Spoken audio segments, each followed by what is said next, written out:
खरं म्हणजे ते निवडून आल्यापासून शिवसेनेचंच काम करत होते, बाळासाहेबांचे विचार वाढवण्याचंच काम करत होते. ते या जिल्ह्याचे संपर्क प्रमुख पण होते. पण अधिकृतपणे आज त्यांनी बाळासाहेबांच्या विचारांच्या शिवसेनेमध्ये, धनुष्यबाणाच्या शिवसेनेमध्ये आज त्यांनी अधिकृत प्रवेश केला आहे. मी त्यांचं मनापासून स्वागत करतो आणि त्यांच्या प्रवेशामुळे सर्व कार्यकर्ते, पदाधिकारी एक उत्साहित आणि आनंदित झाले. त्यांना मी शुभेच्छा देतो. पूर्व विदर्भाला संधी मिळणार आहे मंत्रिमंडळ विस्तारात?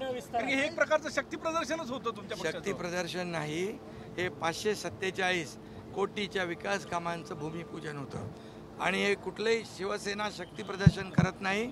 निवडणुका डोळ्यासमोर ठेवून कुठलंही काम करत नाही.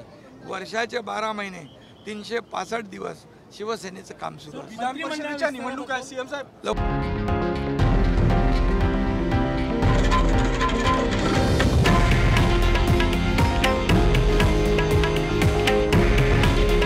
हे आहे देशातील नंबर 1 न्यूज नेटवर्क आणि आपण पाहत आहात TV9 मराठी.